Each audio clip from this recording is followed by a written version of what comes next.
Bon, et alors Rabiot, Daniel, il faut ouvrir le dossier parce qu'il semble se passer des choses un peu bizarres. Il n'a pas encore prolongé. À Marseille, on est confiant. On dit qu'il n'y aura aucun problème, qu'il va rester à Marseille. Et alors, j'ai passé une journée pas toute la journée, mais une partie de la journée à parler du cas Rabiot. Et je voulais faire le cas pratique. Alors, ça tombe bien que Bruno soit là. Ça va faire un témoin du cas pratique que je voulais faire à Flo. Parce que tu te souviens, la dernière fois, Flo, je te disais...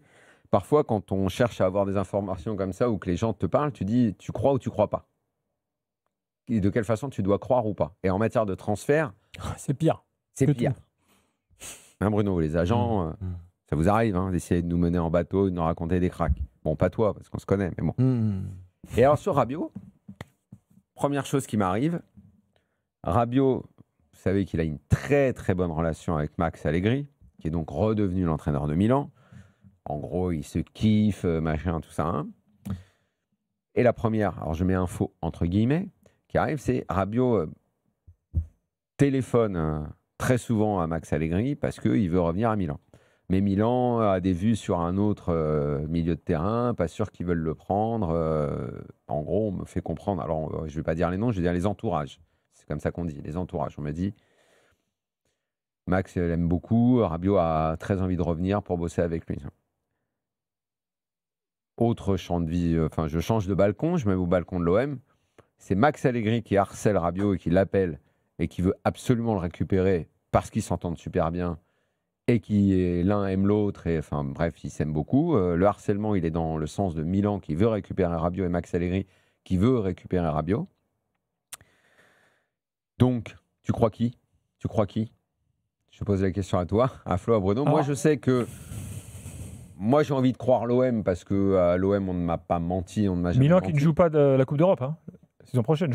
Moi, j'ai envie. Alors ça, il faut faire attention à ce genre d'argument dans une balance parce que souvent, on croit que ça peut faire la décision, mais il n'y a pas que ça qui fait la décision. Tu as raison d'en parler, mais ça ne fait pas toujours la décision.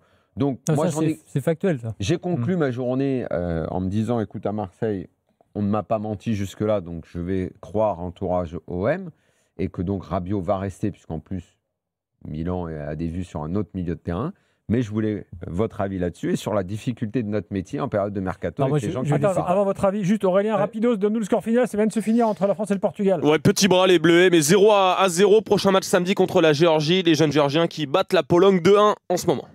Merci Aurélien, bonne soirée. Avant de donner la parole au boss Bruno Satin, je dirais que je croirais en tant que journaliste ni les uns ni les autres, et un peu les deux, parce que je pense pas qu'ils mentent tous. Non, je t'explique ce que je veux dire par là, de ce qu'a dit Daniel. Bon, je connais pas ses sources, donc je vais pas m'avancer là-dessus, mais partons du principe qu'ils sont de bonnes sources, c'est-à-dire que ce ne sont pas des gens qui veulent forcément t'enfumer. C'est vrai que des deux côtés, elles sont... Eh bien, ils peuvent à la fois te donner de bonnes infos et de vraies infos. Par exemple, ils s'appellent, il se trouve qu'ils se sont appelés. Mais est-ce que Rabiot appelle 10 fois Allegri ? Non.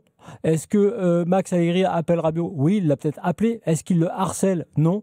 Donc, moi, je te dis juste que je croirais aucun des deux ou un peu des deux. Et donc, c'est pas une info. Alors, je te donne la version. Alors, là, des médias italiens, donc je ne sais pas avec eux que j'ai parlé, les médias italiens, dans la Gazzetta, disent que Rabiot a envie d'aller à Milan, que Milan, voilà, parce que Max Allegri mais si Rabiot, par exemple, ça, c'est les médias italiens. Mais les médias italiens, Bruno, tu les connais. Souvent, tu as des journalistes qui sont assez potes avec des agents et avec des clubs, et on fait passer certains messages. On met des coups de pression. D'ailleurs, Allegri, c'est quasiment comme ça qu'il a obtenu son poste à Milan. De façon complètement dingue, et c'est parce que Milan voulait la paix avec les médias et avec les supporters en donnant une valeur sûre. Fallait un Italien. Voilà. Et il fallait une sorte de valeur sûre pour les supporters, un gars qui avait fait gagner le titre au club, et ça calmait un petit peu l'environnement.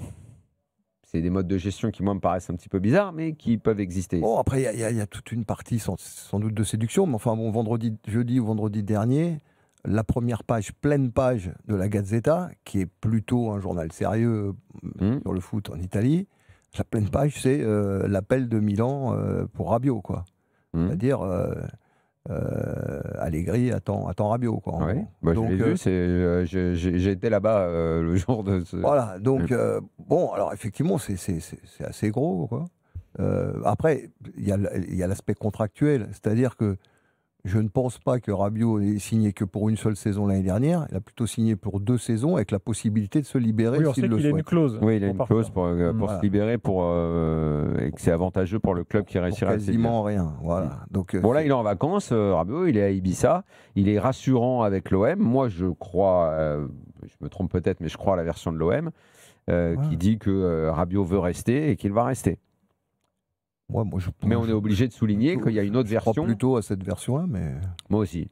vu la saison qu'il a faite, vu quand même qu'il a montré un niveau extrêmement intéressant, un leadership, C'est ça. seulement le niveau. une envie, et puis bon, il y a un moment où peut-être il va sentir un attachement quelque part. Donc, En fait, le truc, c'est qu'il y a. Bon, c'est très bien que l'affect dans le foot, il y en a de moins en moins, mais je suis toujours prêt à tomber de l'armoire en matière de foot. C'est pas la première fois, ça arrive encore souvent malgré l'expérience. Mais là, je dois dire quand même que si Rabiot devait quitter l'OM après tout ce qui s'est passé cette année et après tout ce qu'il a dit, là, je pense que je monte, c'est de 2 armoires que je tombe. Et à mon âge et après 20 ans d'after, putain, ils sont vraiment capables de tout, les joueurs de foot. Hein. Effectivement, je pense qu'il y a quand même Mais j'ai pas envie d'y il y a croire. un tournant quand même dans la saison, il y a un tournant dans sa carrière. Je pense pas qu'en arrivant, il était persuadé de se dire ça va le faire, ça va durer.